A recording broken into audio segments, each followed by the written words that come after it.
نحمده ونستعينه ونستغفره ونعوذ بالله من شرور أنفسنا ومن سيئات أعمالنا من يهده الله فلا مضل له ومن يضلل فلا هادي له أشهد أن لا إله إلا الله وحده لا شريك له وأشهد أن محمدًا عبده ورسوله أرسله بالحق بشيرا ونذيرا وداعيا إلى الله بإذنه وسراجا منيرا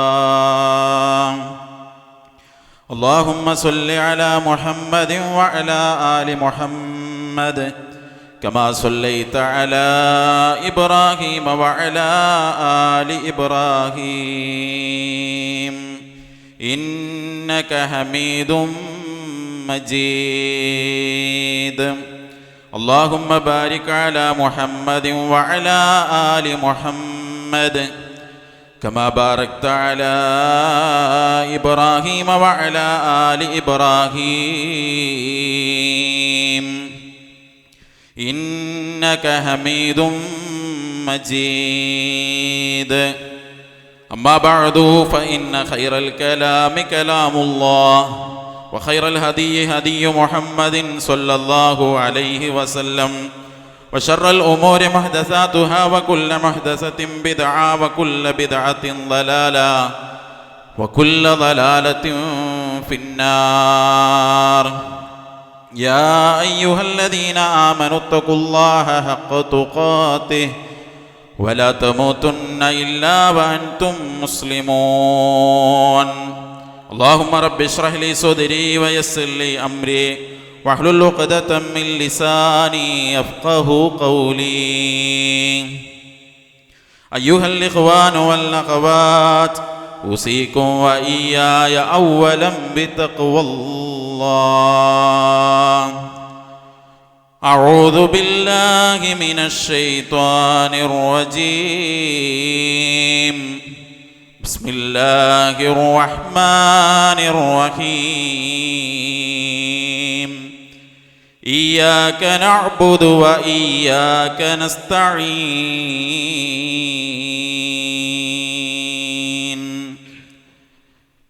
സ്നേഹമുള്ള വിശ്വാസിനികൾ, നമ്മെ എല്ലാവരെയും സൃഷ്ടിക്കുകയും ധാരാളം അനുഗ്രഹങ്ങൾ നൽകി നമ്മെ പരിപാലിച്ചു കൊണ്ടിരിക്കുകയും ചെയ്യുന്ന ഏകനായ കാരുണ്യവാനായ അല്ലാഹു സുബ്ഹാനഹു വ തആലയുടെ വിധിവിലക്കുകൾ, നിയമനിർദ്ദേശങ്ങൾ ജീവിതത്തിൻ്റെ എല്ലാ മേഖലകളിലും കാത്തു സൂക്ഷിച്ചുകൊണ്ട് ജീവിക്കാൻ എല്ലാവരെയും ഉണർത്തുകയാണ്, വസിയ്യത്ത് ചെയ്യുകയാണ്. അല്ലാഹു അവനിഷ്ടപ്പെടുന്ന രൂപത്തിൽ ജീവിതത്തെ മുന്നോട്ട് കൊണ്ടുപോകാൻ നമ്മെ എല്ലാവരെയും അനുഗ്രഹിക്കുമാറാകട്ടെ. ഈ വിശുദ്ധമായ ദിനരാത്രങ്ങളിൽ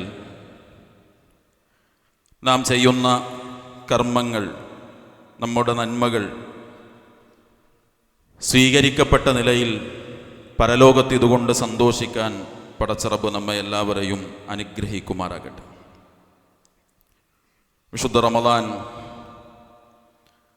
അതിൻ്റെ ആദ്യ 10 നാം പിന്നിട്ടിരിക്കുകയാണ്. 11ാമത്തെ നോമ്പിലേക്ക് അൽഹംദുലില്ലാഹ് നമ്മൾ പ്രവേശിച്ചു. കഴിഞ്ഞ ദിവസങ്ങളിൽ ചെയ്ത നന്മകൾ സ്വീകരിക്കപ്പെടുകയും വന്ന വീഴ്ചകൾ പൊറുക്കപ്പെടുകയും ചെയ്ത് പടച്ചറബ് നമ്മെ അനുഗ്രഹിക്കുമാറാകട്ടെ. നമ്മുടെ നോമ്പ് വിധിവിലക്കുകൾ പാലിച്ചുകൊണ്ടാകണം. അല്ലാഹു സുബ്ഹാനഹു വ തആല പാലിക്കാൻ പറഞ്ഞ നിയമനിർദ്ദേശങ്ങൾ ഉൾക്കൊണ്ടുകൊണ്ടാകണം എന്നത് നമ്മളെല്ലാവരും ശ്രദ്ധിക്കുന്ന കാര്യമാണ്. വിശുദ്ധ ഖുർആനിൽ നോമ്പ് നിർബന്ധമാക്കിയതിനെക്കുറിച്ചും ആ നോമ്പ് റമദാൻ മാസത്തിൽ വിശുദ്ധ ഖുർആൻ അവതരിപ്പിക്കപ്പെട്ട മാസത്തിൽ സാക്ഷിയായി അവിടെ ജീവിക്കുന്ന ആളുകൾ നിർബന്ധമായും എടുക്കേണ്ടതാണ് എന്നും രോഗത്തിൻ്റെയോ യാത്രയുടെയോ നോമ്പെടുക്കാൻ പറ്റാത്ത ഏതെങ്കിലും നിലക്ക് മതം പറഞ്ഞ തടസ്സങ്ങളുണ്ടെങ്കിൽ അവർ എന്തു ചെയ്യണമെന്നും നമ്മളുടെ ഇണകളോടുള്ള ബന്ധം ഹലാലായത് എപ്പോഴാണ്, പാടില്ലാത്തത് എപ്പോഴാണ്, റമദാനിൻ്റെ രാവെങ്ങനെയാകണം, പകലെങ്ങനെയാകണം, രാവും പകലും വേർതിരിയുന്ന സമയമേതാണ്, ആ നിമിഷം എങ്ങനെയാണ് മനസ്സിലാക്കാനാവുക തുടങ്ങിയ വിഷയങ്ങൾ വിശുദ്ധ ഖുർആൻ സൂറത്തുൽ ബഖറയിൽ ഏകദേശം അതിൻ്റെ 183 മുതൽ ഇങ്ങോട്ട് 187 വരെയുള്ള ആയത്തുകളിൽ അള്ളാഹു വിശദമായി പഠിപ്പിക്കുന്നുണ്ട്. ഇങ്ങനെ നോമ്പിൽ പാലിക്കേണ്ട മര്യാദകളെ, വിധിവിലക്കുകളെ, നിബന്ധനകളെ പഠിപ്പിക്കുന്നതിൻ്റെ ഇടയിൽ 186 ആയത്തിൽ അള്ളാഹു സുബ്ഹാനഹു വ തആല ഓർമ്മപ്പെടുത്തിയ ഒരു കാര്യമുണ്ട്. അള്ളാഹു അവിടെ പറഞ്ഞത് വഇദാ സഅലക ഇബാദി അന്നി ഫഇന്നി ഖരീബ് ഉജീബു ദഅവതദ് ദാഇ ഇദാ ദഅാൻ ഫല്യസ്തജീബൂ ലീ വൽയുഅ്മിനൂ ബി ലഅല്ലഹും യർശുദൂൻ. നോമ്പിനെ കുറിച്ചും അതിൻ്റെ വിധിവിലക്കുകളും പറയുന്നതിനിടയിൽ അല്ലാഹു പറയാണ് വഇദാ സഅലക ഇബാദി, പ്രവാചകരെ എൻ്റെ അടിമകൾ താങ്കളോട് ചോദിച്ചാൽ, അന്നീ എന്നെക്കുറിച്ച് അവർ നിങ്ങളോട് ചോദിക്കുകയാണെങ്കിൽ, ഫഇന്നീ ഖരീബ് ഞാൻ അവരോട് ഏറ്റവും സമീപസ്ഥനാണെന്ന് നിങ്ങൾ പറഞ്ഞേക്കണം. ഉജീബു ദഅവതദ് ദാഇ ഇദാ ദഅാൻ, വിളിച്ചു തേടുന്നവർ, പ്രാർത്ഥിക്കുന്നവർ എന്നെ വിളിച്ചു തേടിയാൽ, എന്നോട് പ്രാർത്ഥിച്ചാൽ അവർക്ക് കൃത്യമായി ഞാൻ ആ തേട്ടങ്ങൾക്ക് ഉത്തരം കൊടുക്കുന്നതാണ്. ഫല്യസ്തജീബൂ ലീ വൽയുഅ്മിനൂ ബി, അങ്ങനെ എൻ്റെ ആഹ്വാനത്തെ നിങ്ങൾ ചെവി കൊടുക്കുകയും അതിനെ ഉൾക്കൊള്ളുകയും നിങ്ങൾ എന്നിൽ വിശ്വസിക്കുകയും ചെയ്യുന്നുവെങ്കിൽ ലഅല്ലഹും യർശുദൂൻ, അവർ ആ നിലയ്ക്ക് എൻ്റെ കൽപ്പനകളെ ഉൾക്കൊണ്ടാൽ, അവർ വിശ്വാസികളായാൽ തീർച്ചയായും അവർ സന്മാർഗം സിദ്ധിച്ചവരാകും. സഹോദരങ്ങളെ, റമദാനിൻ്റെ വിധിവിലക്കുകൾ പറയുന്നതിനിടയിൽ അല്ലാഹു പറയാണ്, റസൂലെ ഞാനാണ് അവരോട് ഏറ്റവും അടുത്തുള്ളത് എന്ന് നിങ്ങൾ പറയണം. ഞാൻ അവരോട് ഏറ്റവും അടുത്തുണ്ട് എന്ന് മാത്രമല്ല, അതുകൊണ്ട് അവരെന്തു ചെയ്യണം? ഉജീബു ദഅവതദ് ദാഇ ഇദാ ദഅാൻ, എന്നെ വിളിച്ചു പ്രാർത്ഥിച്ച് എന്നോട് തേടിയാൽ ഞാൻ അവർക്ക് ഉത്തരം കൊടുക്കും. റമദാനിൻ്റെ വിധിവിലക്കുകൾ പഠിപ്പിക്കുന്നതിൻ്റെ ഇടയിൽ അല്ലാഹു സുബ്ഹാനഹു വ തആല തൗഹീദിൻ്റെ മഹത്വം വിശ്വാസികളെ ഓർമ്മപ്പെടുത്തുകയാണ്. സഹോദരങ്ങളെ, ഏത് ഇബാദത്ത് പരിഗണിക്കപ്പെടണമെങ്കിലും നമ്മളുടെ തൗഹീദ് ശരിയാവുക എന്നത് വളരെ പ്രധാനമാണ്. നമ്മളിങ്ങനെ നോമ്പിനെ ബാധിക്കുന്ന ചെറുതും വലുതുമായ പല വിഷയങ്ങളുടെയും ഗൗരവം അന്വേഷിക്കും, ചോദിക്കും. ഇങ്ങനെ ചെയ്താൽ അത് നോമ്പ് നഷ്ടമാകോ? ഞാൻ ഇങ്ങനെ ചെയ്താൽ അത് പരലോകത്ത് കുറ്റം കിട്ടുന്ന കാര്യമാകോ? ചെറുതും വലുതുമായ ഓരോ കാര്യങ്ങളെയും എത്രത്തോളം എന്ന് ചോദിച്ചാൽ ഉമിനീരിറങ്ങിപ്പോകുന്നത് വരെ നോമ്പിനെ ബാധിക്കുമോ ഇല്ലേ എന്ന് ഗൗരവമായി ആളുകൾ ചർച്ച ചെയ്യും. പക്ഷേ എല്ലാ നിബന്ധനകളും കൃത്യമായി പാലിച്ചാലും അടിസ്ഥാനപരമായ തൗഹീദ് ഇല്ലാത്തവരാണ് എങ്കിൽ നോമ്പ് എന്നു മാത്രമല്ല ഒരു ഇബാദത്തും പരിഗണിക്കുകയില്ല. ആ ഇബാദത്ത് ചെയ്യുന്ന വ്യക്തി എത്ര സൽഗുണ സമ്പന്നനാണെങ്കിലും അയാളുടെ ആ സ്വഭാവ മഹിമയോ സൽക്കർമ്മങ്ങളോടുള്ള താല്പര്യമോ അല്ലാഹു പരിഗണിക്കുകയില്ല. കാരണം ലോകത്തേറ്റവും സൽഗുണ സമ്പന്നനായി, സത്യവിശ്വാസിയായി, നന്മയിലൂടെ ജീവിച്ച വ്യക്തിത്വം റസൂലുള്ളാഹി സ്വല്ലല്ലാഹു അലൈഹി വസല്ലമയാണ്. ആ പ്രവാചകൻ സ്വല്ലല്ലാഹു അലൈഹി വസല്ലമയോടാണ് അല്ലാഹു പറഞ്ഞത്, ലൈൻ അശ്റക്ത ലയഹ്ബതന്ന അമലുക വലതകൂനന്ന മിനൽ ഖാസിരീൻ. റസൂലേ, നിങ്ങൾക്ക് ഞാനൊരു വഹയി നൽകാൻ, ഒരു ബോധനം നൽകാൻ. ഇത് നിങ്ങൾക്ക് മാത്രമുള്ളതല്ല, നിങ്ങളുടെ മുൻപ് വന്ന എല്ലാ നബിമാരോടും പറഞ്ഞ കാര്യ. എന്താണ്? ലൈൻ അശ്റക്ത, താങ്കളാണ് ശിർക്ക് ചെയ്യുന്നതെങ്കിൽ ലയഹ്ബതന്ന അമലുക, താങ്കളുടെ പ്രവർത്തനങ്ങളും നിഷ്ഫലമായി പോകുന്നതാണ്. വലതകൂനന്ന മിനൽ ഖാസിരീൻ. നിങ്ങൾ നഷ്ടക്കാരിൽ പെട്ടുപോകും റസൂലേ. അതുകൊണ്ട് വിശ്വാസികളെ, ഇബാദത്തിൽ കാണിക്കുന്ന ഗൗരവവും ശ്രദ്ധയും, ആ ഇബാദത്ത് അള്ളാഹ്ക്ക് മാത്രം ഞാൻ നിർവഹിക്കുന്നുണ്ടോ, തൗഹീദിന്റെ കാര്യം ശരിയായിട്ടുണ്ടോ എന്ന് സൽക്കർമ്മങ്ങളിൽ സജീവമാകുമ്പോൾ തന്നെ ആ കർമ്മങ്ങളുടെ സ്വീകാര്യതയ്ക്ക് വേണ്ടി നാം ഉറപ്പ് വരുത്തേണ്ട കാര്യമാണ്. നമ്മുടെ തൗഹീദിനെ കുറിച്ച് നാം എപ്പോഴും പരിശോധിച്ചു കൊണ്ടിരിക്കണം. സഹോദരനെ, എങ്ങനെ നമുക്ക് തൗഹീദും ശിർക്കും വേർതിരിച്ചു മനസ്സിലാക്കാനാകും? വളരെ എളുപ്പമാണ്. നാം ജീവിക്കുന്നത് റമദാനിലാണ്. ഈ റമദാൻ ധാരാളം ചരിത്ര സംഭവങ്ങൾ കൊണ്ട് സമ്പന്നമാണ് റമദാൻ. പക്ഷെ റമദാൻ വന്നാൽ നാം ഏറ്റവും കൂടുതൽ കേൾക്കുന്നതും ഒരുപക്ഷെ നാം കേൾക്കുന്ന ഒരേ ഒരു ചരിത്രവും അത് ബദറുമായി ബന്ധപ്പെട്ട ചരിത്രമാണ്. ഇസ്ലാമിൻ്റെ ഒന്നിലധികം പോരാട്ടങ്ങൾ നടന്ന ഇസ്ലാമിക ചരിത്രത്തിലെ ചരിത്ര പ്രസിദ്ധമായ പല കാര്യങ്ങൾക്കും സാക്ഷ്യം വഹിച്ച മാസമാണ് റമദാനെങ്കിലും നാം ഏറ്റവും കൂടുതൽ കേൾക്കുന്ന ചരിത്രം ബദറിൻ്റെ ചരിത്രമാണ്. ആ ബദറിൻ്റെ ദിവസത്തെ അല്ലാഹു സുബ്ഹാനഹു വ തആല വിശുദ്ധ ഖുർആനിലൂടെ പരിചയപ്പെടുത്തിയത് യൗമുൽ ഫുർഖാൻ എന്നാണ്. ആളുകൾക്ക് ഏതാണ് സത്യം ഏതാണ് അസത്യമെന്ന് വേർതിരിച്ചു മനസ്സിലാക്കാൻ സഹായകമായ ദിവസമെന്നാണ് ആ ദിവസത്തെ അല്ലാഹു സുബ്ഹാനഹു വ തആല ഓർമ്മപ്പെടുത്തിയത്. അവിടെ നോക്കൂ നിങ്ങൾ, അള്ളാഹുവിനോട് പ്രാർത്ഥിക്കുകയാണ് രണ്ടാളുകൾ. ഒന്ന് മുഹമ്മദ് നബി സല്ലല്ലാഹു അലൈഹി വസല്ലമയാണ്. രണ്ടാമത്തത് ശത്രുക്കളെ ഇതിലേക്ക് ആവേശം കൊടുത്തു കൊണ്ടുവന്ന ശത്രുക്കളുടെ നേതാവായ അബൂജഹലിന്റെ പ്രാർത്ഥനയാണ്. എന്താ നബി സല്ലല്ലാഹു അലൈഹി വസല്ലമ ബദറിന്റെ തലേനാൾ പ്രാർത്ഥിച്ച പ്രാർത്ഥന? അള്ളാഹുവിന്റെ റസൂല് പ്രാർത്ഥിക്കാണ്, അല്ലാഹുമ്മ, അല്ലാഹുവേ, അൻജിസ്ലി മാ വഅദ്തനി, അല്ലാഹുവേ, നീ എനിക്ക് വാഗ്ദാനം ചെയ്ത സഹായം നീ നൽകണേ റബ്ബേ. അല്ലാഹുമ്മ ആതി മാ വഅദ്തനി, അല്ലാഹുവേ, നീ എന്നോട് വാഗ്ദാനം ചെയ്തത് നീ എനിക്ക് നൽകി സഹായിക്കണേ റബ്ബേ. അല്ലാഹുമ്മ ഇൻ തുഹ്ലിക ഹാദിഹിൽ ഉസാബതു മിൻ അഹ്ലിൽ ഇസ്ലാം ലാ തുഅബദു ഫിൽ അർളി അബദ. പടച്ചോനെ, ഈ കൊച്ചു സംഘമെങ്ങാനും ഇവിടെ പരാജയപ്പെട്ടു പോയാൽ പിന്നെ നിനക്ക് ഇബാദത്തെടുക്കുന്ന, നിന്നെ മാത്രം ആരാധിക്കുന്ന ഒരു സംഘം ഈ ഭൂമിയിൽ അവശേഷിക്കുകയില്ല റബ്ബേ. റസൂലുള്ളാഹി സ്വല്ലല്ലാഹു അലൈഹി വസല്ലമയുടെ പ്രാർത്ഥനയുടെ ഒരു ചെറിയ ഭാഗമാണത്. സഹോദരങ്ങളെ, ഈ പ്രാർത്ഥനയിൽ അള്ളാഹുവിന്റെ പ്രവാചകൻ അള്ളാഹിനെ വിളിച്ചത് അല്ലാഹുമ്മ എന്നാണ്, അല്ലാഹുവേ. ഇനി അബൂജഹൽ പ്രാർത്ഥിക്കുകയാണ്,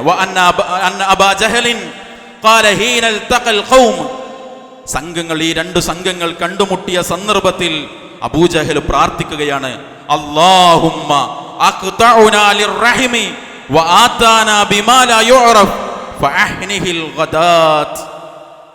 അബൂജഹലിന്റെ പ്രാർത്ഥന, അല്ലാഹുവേ, ഞങ്ങളുടെ കൂട്ടത്തിൽ ഏറ്റവും കൂടുതൽ കുടുംബബന്ധം മുറിഞ്ഞു പോകാൻ കാരണക്കാരനായവൻ, ഞങ്ങൾക്കാർക്കും പരിചയമില്ലാത്ത ഒരു കാര്യത്തിലേക്ക് ഞങ്ങളെ കൊണ്ടുവരാൻ ശ്രമിച്ചവൻ, നാളെ ഈ പ്രഭാതത്തിൽ ആ മനുഷ്യനെ നീ പരാജയപ്പെടുത്തണേ. പ്രാർത്ഥിക്കാൻ അബൂജഹൽ ഉപയോഗിച്ച വാക്കെന്താ? അല്ലാഹുമ്മ എന്നാണ്. ഇവിടെ നാം മനസ്സിലാക്കേണ്ടത്, റസൂലുള്ളാഹി സ്വല്ലല്ലാഹു അലൈഹി വസല്ലമ വിളിച്ച അല്ലാഹുമ്മ തൗഹീദും അബൂജഹൽ വിളിച്ച അല്ലാഹുമ്മ എന്നത് തൗഹീദ് അല്ലാത്തതുമായത് എവിടെയാണ് വേർതിരിഞ്ഞത് ഈ തേട്ടം? അവിടെയാണ് നമ്മൾ അടിസ്ഥാനപരമായി മനസ്സിലാക്കേണ്ട കാര്യം.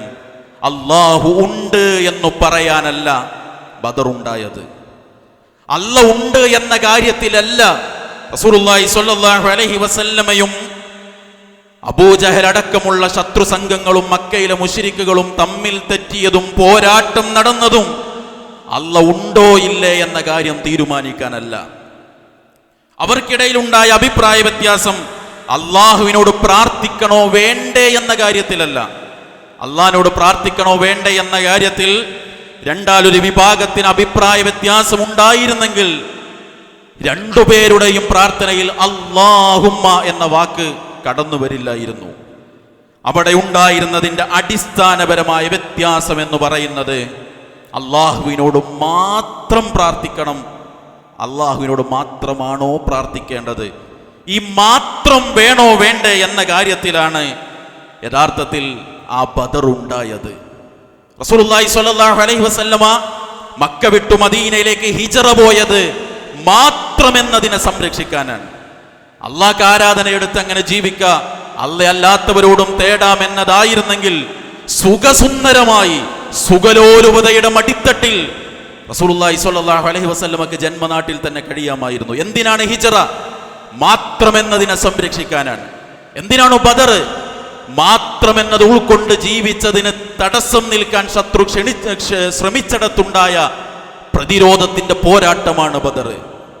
അതുകൊണ്ടാണ് ഒരു ദിവസം നിർബന്ധമായും ചുരുങ്ങിയത് 17 തവണ നിർബന്ധാവസ്ഥയിൽ, ഈ വിശുദ്ധ റമദാനിലൊക്കെ പ്രത്യേകിച്ചും അതിലേറെ തവണ ഐച്ഛികമായ സന്ദർഭങ്ങളിൽ നാം പ്രഖ്യാപിക്കുന്ന പ്രഖ്യാപനം ഇയ്യാക നഅ്ബുദു വ ഇയ്യാക നസ്തഈൻ.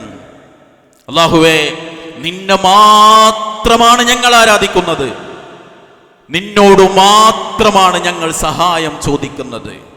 ആ വിശുദ്ധ ഖുർആനിന്റെ 1-ാം അധ്യായത്തിന്റെ 5-ാമത്തെ ആയത്തിൽ പറഞ്ഞ ആ ഇബാദത്തും ആ ഇസ്തിആനത്തും ആ സഹായതേട്ടവും അള്ളാഹുവിനോട് മാത്രം നിർവഹിക്കുക എന്ന പ്രതിജ്ഞയെ പോറലേൽക്കാതെ പിടിച്ചു നിർത്താനാണ് സ്വഹാബത്തിന് ബദറിലേക്ക് ഇറങ്ങേണ്ടി വന്നത്.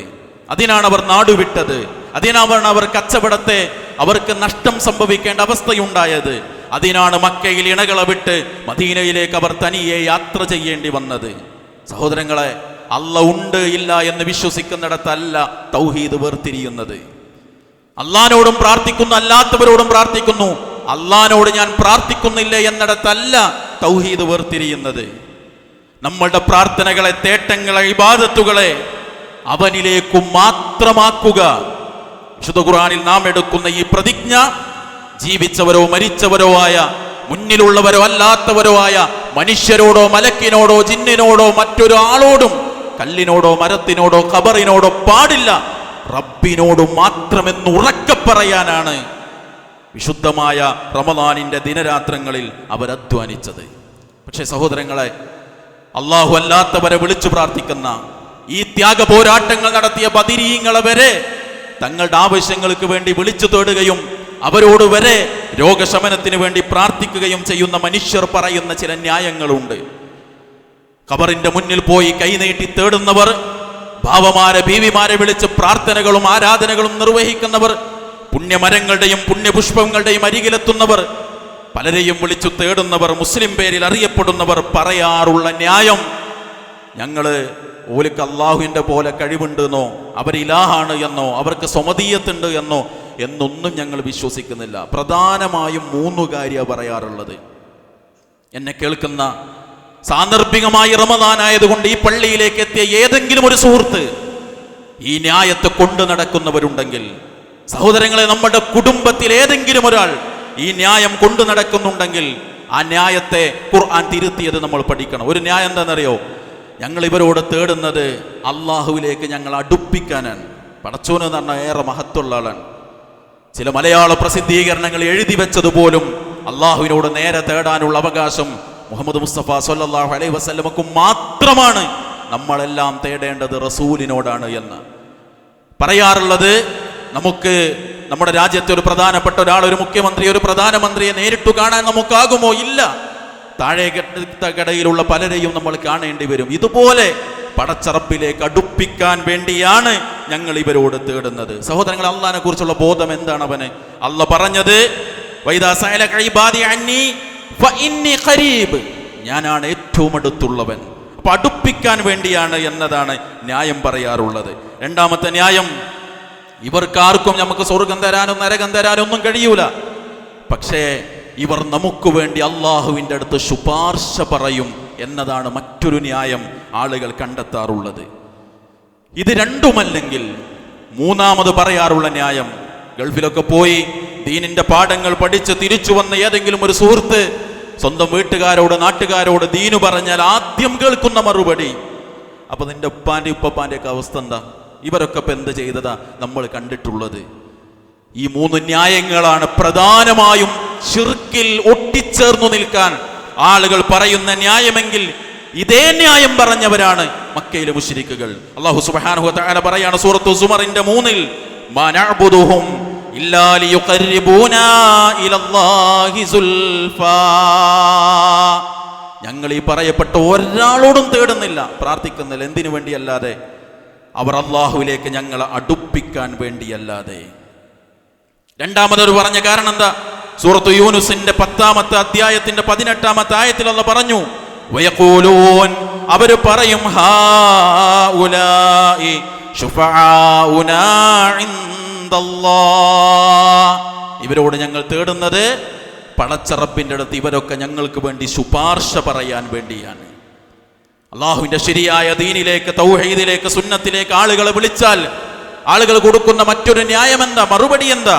വിശുദ്ധ ഖുർആൻ 5-ാം അധ്യായം സൂറത്ത് മാഇദയുടെ 104 അല്ലാഹു പറഞ്ഞു, ഖാലു, അവർ പറയും, ഹസ്ബുനാ, ഞങ്ങൾക്കും മതി, മാ വജദ്നാ അലൈഹി ആബാഅനാ, ഞങ്ങളുടെ പൂർവ്വപിതാക്കൾ എന്ത് ചെയ്യുന്നത് കണ്ടോ അത് ഞങ്ങൾക്ക് മതിയായതാണ്. ഈ ന്യായം പറഞ്ഞവരോടാണ്. ഈ ന്യായം സത്യമാണെങ്കിൽ സഹോദരങ്ങളെ, പിന്നെന്തിനാ ബദർ ഉണ്ടായത്? ഈ ന്യായങ്ങൾ നിരത്തിയവരോടാണ് ബദറിൽ റസൂലുള്ളാഹി സ്വല്ലല്ലാഹു അലൈഹി വസല്ലമക്ക് പോരാട്ടം നടത്തേണ്ടി വന്നത്. അതുകൊണ്ട് വിശുദ്ധ റമളാനിന്റെ മഹത്വങ്ങളെ, അതിന്റെ മര്യാദകളെ പഠിപ്പിക്കുന്നിടത്ത് അല്ലാഹു സുബ്ഹാനഹു വ തആല അതിന്റെ ഇടയിൽ പോലും തൗഹീദിന്റെ മഹത്വം നമ്മെ ഓർമ്മപ്പെടുത്തിയെങ്കിൽ സഹോദരങ്ങളെ, ഈ പുണ്യദിനങ്ങളിൽ ജീവിക്കുമ്പോൾ, പ്രത്യേകിച്ചും ഈ ചരിത്ര ദിനങ്ങളിലൂടെ, ചരിത്ര പ്രാധാന്യമുള്ള സന്ദർഭങ്ങളിലൂടെ നമ്മൾ കടന്നു പോകുമ്പോൾ തീർച്ചയായും നമ്മളുടെ തൗഹീദിനെ വിശുദ്ധമാക്കാനും ആ റബ്ബിലേക്ക് മാത്രം പ്രാർത്ഥിക്കാനും വിശുദ്ധ ഖുർആനിന്റെ 1-ാം അധ്യായത്തിൽ നാം എടുക്കുന്ന ഇയ്യാക നഅ്ബുദു വ ഇയ്യാക നസ്തഈൻ ആ പ്രതിജ്ഞ ശക്തമായി മുറുകെ പിടിക്കാനും അവിടെ പറഞ്ഞ സഹായ തേട്ടം റബ്ബല്ലാത്ത ഒരാളിലേക്കും തിരിച്ചുവിടാതിരിക്കാനുമുള്ള ശ്രദ്ധ നമുക്കുണ്ടാകണം. ഈ പറയപ്പെട്ട ന്യായങ്ങളൊന്നും സഹോദരങ്ങളെ പരലോകത്ത് നമുക്ക് ഉപകാരം ചെയ്യൂല, അവിടെ നമ്മെ സഹായിക്കാനുണ്ടാകൂല. അതുകൊണ്ട് പ്രാർത്ഥനകൾ, ആരാധനകൾ നമ്മുടെ റബ്ബിലേക്ക് മാത്രമാക്കണം. എന്തേ കാരണം? അല്ലാഹു സുബ്ഹാനഹു വ തആല പറഞ്ഞു, ഫലാ തദ്ഉ മഅല്ലാഹി ഇലാഹൻ ആഖർ ലാ ഇലാഹ ഇല്ലാഹു കുല്ലു ഷൈഇൻ ഹാലികുൻ ഇല്ലാ വജ്ഹാ ലഹുൽ ഹുക്മു വ ഇലൈഹി തുർജഊൻ. സൂറത്തുൽ ഖസസിന്റെ 28-ാം അധ്യായത്തിന്റെ 88-ാമത്തെ അഥവാ സൂറത്തിന്റെ അവസാനത്തെ ആയത്ത് അല്ലാഹ് പറയാണ്, ഫലാ തദ്ഉ മഅല്ലാഹി ഇലാഹൻ ആഖർ, അള്ളാന്റെ കൂടെ വേറെ ഒരാളെയും നിങ്ങൾ വിളിച്ചു പ്രാർത്ഥിക്കരുത്. ലാ ഇലാഹ ഇല്ലാഹു, അവനല്ലാതെ ആരാധനക്കർഹനായി മറ്റൊരാളുമില്ല. കുല്ലു ഷൈഇൻ ഹാലികുൻ ഇല്ലാ വജ്ഹാ, അവന്റെ വജ്ഹല്ലാത്ത മറ്റെല്ലാം നശിച്ചു പോകുന്നതാണ്, അഥവാ അവനല്ലാതെ മറ്റെല്ലാ വസ്തുക്കളും നാശത്തിന് വിധേയമാണ്. ലഹുൽ ഹുക്മ്, നിയമാധികാരം അഥവാ വിധികർത്തൃത്വം എന്നത് അവനു മാത്രമാണ്. വഇലൈഹി തുർജഊൻ, അവരിലേക്കാണ് നിങ്ങൾ മടക്കപ്പെടുന്നത്. അമാനി മൗലവി റഹ്മത്തുള്ളാഹി അലൈഹി തന്റെ തഫ്സീറിൽ ഈ ആയത്ത് വിശദീകരിക്കുന്നിടത്ത് പറഞ്ഞു, എന്തുകൊണ്ട് തൗഹീദ് ഉണ്ടാകണം, എന്തുകൊണ്ട് റബ്ബിനോട് മാത്രമാകണം നമ്മുടെ ആരാധനകളും പ്രാർത്ഥനകളും. ഈ 4 അതിൻ്റെ അടിസ്ഥാനമാണ് എന്ന്. ഒന്ന് പറഞ്ഞത്, അവനല്ലാതെ ഒരു ഇലാഹുമില്ല. അതുകൊണ്ട് ഇലാഹല്ലാത്ത ഒരാളിലേക്ക് നമ്മളുടെ തേട്ടങ്ങൾ ഉയർന്നു പോകാൻ പാടില്ല. രണ്ടാമത്തത്, അവനല്ലാത്ത ബാക്കിയെല്ലാം നശിക്കാനുള്ളതാണ്. അതുകൊണ്ട് നശിക്കാനുള്ളവയോട് തേടിയിട്ട് കാര്യമില്ല, നാശമില്ലാത്ത റബ്ബിനോട് മാത്രമാകണം തേടേണ്ടത്. മൂന്നാമത്തെ കാര്യം, നിയമാധികാരം, വിധി നടപ്പാക്കുവാനുള്ള അവകാശം പടച്ചവനു മാത്രമാണ്. അതുകൊണ്ട് തേട്ടങ്ങൾക്ക് അർഹന റബ്ബ് മാത്രമാണ്. നാലാമത്തെ കാര്യം, സകലം വെടിഞ്ഞ് നമുക്ക് തിരിച്ചു നടക്കാനുള്ളത് ആ റബ്ബിലേക്കാണ്. ഈ 4 അടിസ്ഥാനങ്ങൾ കൊണ്ട് റബ്ബിലേക്കു മാത്രമാകണം നമ്മളുടെ പ്രാർത്ഥനകളും തേട്ടങ്ങളും. അതുകൊണ്ട് ഈ വിശുദ്ധ ദിനങ്ങളിൽ തൗഹീദ് പുതുക്കി പ്രതിജ്ഞയെടുക്കാൻ കൂടി സഹോദരങ്ങളെ നമുക്ക് സാധിക്കേണ്ടതുണ്ട്. അതുകൊണ്ട് നാം ചെയ്യുന്ന ത്യാഗപരിശ്രമങ്ങൾ, ഈ ചൂടേറെയുള്ള പകലിൽ നാം എടുക്കുന്ന നോമ്പ്, നാം കൊടുക്കുന്ന സ്വതക്ക, നമ്മളുടെ രാത്രി നമസ്കാരങ്ങൾ, വിശുദ്ധ ഖുർആനിന്റെ പാരായണം ഒന്നും ഒരു നൂല് കൊണ്ട്, ഒരു ചരട് കൊണ്ട്, ഒരു ഏലസ് കൊണ്ട്, ഐക്കല്ല് കൊണ്ട്, ആര് ഏലസുകൾക്കും ഐക്കല്ലുകൾക്കും മതപരമായ പിന്തുണ നൽകാൻ ദുർവ്യാഖ്യാനങ്ങൾ എത്ര നടത്തിയാലും ഒരേലസ് കൊണ്ട്, ഒരൈക്കല്ല് കൊണ്ട്, ഒരു നൂല് കൊണ്ട്, ചരട് കൊണ്ട്, ഒരു ഖബറിന്റെ മുന്നിലുള്ള സുജൂദ് കൊണ്ട്, ഖബറിൽ പുതച്ച ഒരു തട്ടം കൊണ്ട്, ഒരു തുണി കൊണ്ട് ഈ അധ്വാനങ്ങളെ, ഈ പരിശ്രമങ്ങളെ, പരലോകത്ത് റയ്യാൻ കടന്ന് സ്വർഗത്തിലേക്ക് പോകാനുള്ള ഈ ത്യാഗപരിശ്രമങ്ങളെ നഷ്ടപ്പെടുത്തുന്നൊരവസ്ഥ ഇല്ലാതിരിക്കാനുള്ള സജീവമായ ശ്രദ്ധയും ജാഗ്രതയും നമുക്കുണ്ടാകണം. ബദറടക്കമുള്ള ചരിത്ര പാഠങ്ങൾ അവിടെ നമുക്ക് കരുത്താകണം. അല്ലാഹു തൗഫീഖ് നൽകി അനുഗ്രഹിക്കുമാറാകട്ടെ.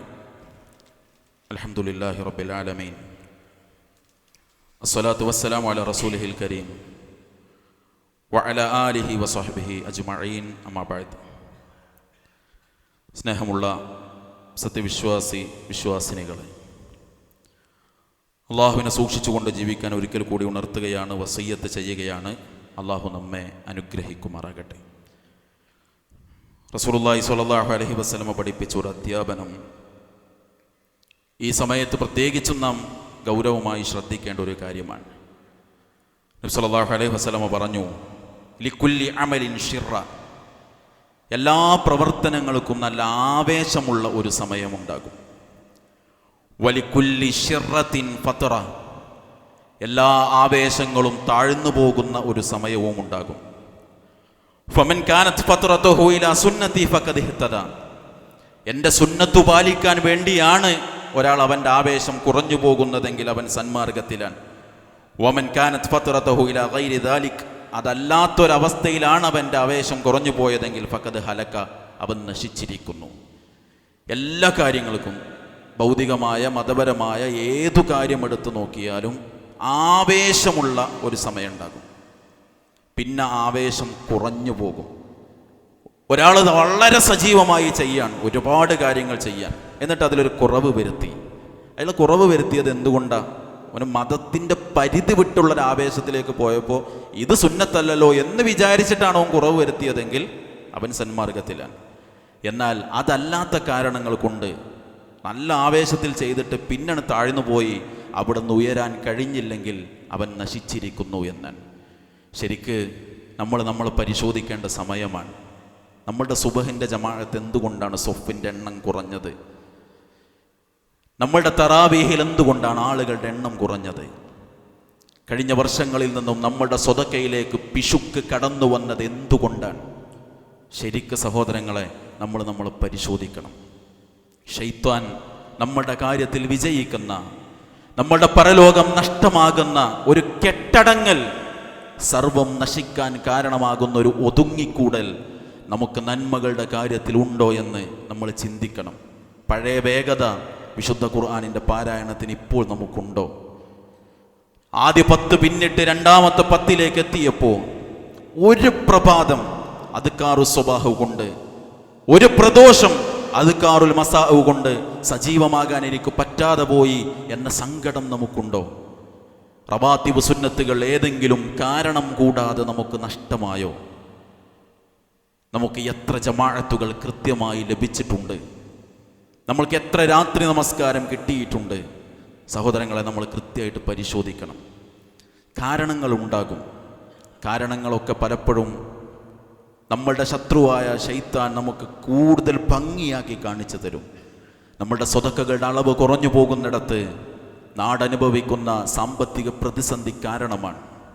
എനിക്ക് ഏറ്റവും സങ്കടം തോന്നിയത്, കഴിഞ്ഞ ദിവസമൊക്കെ നമ്മളുടെ സ്വതക്കയുടെ കണക്കിങ്ങനെ നോക്കി അത് കഴിഞ്ഞ് ഈ അങ്ങാടിയിലൂടെ യാത്ര ചെയ്തപ്പോൾ ഈ അങ്ങാടിയിലെ അറിയപ്പെട്ട എത്ര ഭക്ഷണശാലകളാണ് അവരുടെ ഇടം പന്തലിട്ട് പുറത്തേക്ക് നീട്ടിയത്. ഈ സാമ്പത്തിക പ്രതിസന്ധിയുള്ള നമ്മൾ തന്നെയല്ലേ അവിടെയൊക്കെ എത്താനുള്ളത്? പ്രതിസന്ധികൾ പറഞ്ഞ് മതത്തിൽ നിന്നും മാത്രം നമ്മൾ പിൻവലിയുന്നുണ്ടോ എന്ന് ഗൗരവത്തോടു കൂടി നമ്മൾ ആലോചിക്കണം. ആ കെട്ടടങ്ങൽ നാശത്തിനു വേണ്ടിയുള്ള കെട്ടടങ്ങലാണ് എന്ന റസൂലുള്ളാഹി സ്വല്ലല്ലാഹു അലൈഹി വസല്ലമയുടെ ഉത്ബോധനത്തെ നമ്മൾ നെഞ്ചേറ്റണം. അതുകൊണ്ട് സഹോദരങ്ങളെ, പരമാവധി നന്മകളിൽ സജീവമാകാൻ നമ്മൾ ശ്രദ്ധിക്കുക. അല്ലാഹു സുബ്ഹാനഹു വ തആല എല്ലാ നന്മകൾക്കും തൗഫീഖ് നൽകി അനുഗ്രഹിക്കുമാറാകട്ടെ. എല്ലാ തിന്മകളിൽ നിന്നും അരുതായ്മകളിൽ നിന്നും അകന്ന് ജീവിക്കാൻ അല്ലാഹു സുബ്ഹാനഹു വ തആല നമ്മെ എല്ലാവരെയും തുണക്കുമാറാകട്ടെ. മാരകമായ രോഗങ്ങളിൽ നിന്ന്, അപകടങ്ങളിൽ നിന്ന്, അപകട മരണങ്ങളിൽ നിന്ന് അല്ലാഹു നമ്മെ എല്ലാവരെയും കാത്തി രക്ഷിക്കുമാറാകട്ടെ. പടച്ചറബ് ഈ വിശുദ്ധ റമദാനിൻ്റെ ദിനരാത്രങ്ങളിൽ കൂടുതൽ നന്മകളിൽ സജീവമാകാൻ കഴിയുന്ന ഭാഗ്യവാന്മാരിൽ നമ്മെ എല്ലാവരെയും ഉൾപ്പെടുത്തി അനുഗ്രഹിക്കുമാറാകട്ടെ. തുടക്കത്തിൽ ആവേശത്തിനപ്പുറം നാശകരമായ ഒതുങ്ങിക്കൂടലിലേക്ക് പോകുന്ന ഹതഭാഗ്യരിൽ നിന്ന് അള്ളാഹു നമ്മെ എല്ലാവരെയും കാത്തുരക്ഷിക്കുമാറാകട്ടെ. തൗഹീദിനെ മുറുകെ പിടിച്ച് ജീവിക്കുന്ന മുവഹീദുകളാകാൻ പടച്ചറബ് നമ്മെ എല്ലാവരെയും അനുഗ്രഹിക്കുമാറാകട്ടെ. നമ്മളിലെ രോഗികൾക്ക് അള്ളാഹു ശിഫ നൽകി അനുഗ്രഹിക്കുമാറാകട്ടെ. ഈമാൻ ഉൾക്കൊണ്ട് നമ്മളിൽ നിന്ന് മരണപ്പെട്ടവരുടെ ഖബറിടങ്ങൾക്ക് അള്ളാഹു വിശാലതയെ പ്രദാനം ചെയ്യുമാറാകട്ടെ. ലാ ഇലാഹ ഇല്ലല്ലാഹ് പ്രഖ്യാപിച്ച് ഈ ലോകത്തോട് വിട ചോദിക്കാൻ അള്ളാഹു നമ്മെ എല്ലാവരെയും അനുഗ്രഹിക്കുമാറാകട്ടെ. അള്ളാഹു സുബ്ഹാനഹു വ തആല നാം ജീവിക്കുന്ന ഈ നാടിൻ്റെ നന്മയും ഒരുമയും ഐക്യവും സമാധാനവും സന്തോഷവും ഇവിടെ നാം അനുഭവിക്കുന്ന സ്വാതന്ത്ര്യവും അള്ളാഹു നമുക്ക് നിലനിർത്തി തരുമാറാകട്ടെ. അതിനെ തകർക്കാനുള്ള എല്ലാ പരിശ്രമങ്ങളെയും അള്ളാഹു സുബ്ഹാനഹു വ തആല പരാജയപ്പെടുത്തുമാറാകട്ടെ. അള്ളാഹു സുബ്ഹാനഹു വ തആല ഫലസ്തീനിലടക്കം ഈ വിശുദ്ധ ദിനങ്ങളിൽ പോലും പ്രയാസങ്ങൾ അനുഭവിക്കുന്ന നമ്മുടെ സഹോദരി സഹോദരങ്ങൾക്ക് ആശ്വാസം നൽകി അനുഗ്രഹിക്കുമാറാകട്ടെ. അല്ലാഹുമ്മ അഇസ്സൽ ഇസ്ലാമ വൽ മുസ്ലിമീൻ വദില്ല ശിർക വൽ മുശ്രിക്കീൻ ودمر أعداءك أعداء الدين ربنا آتنا في الدنيا حسنة وفي الآخرة حسنة وقنا عذاب النار وسلام على المرسلين والحمد لله رب العالمين.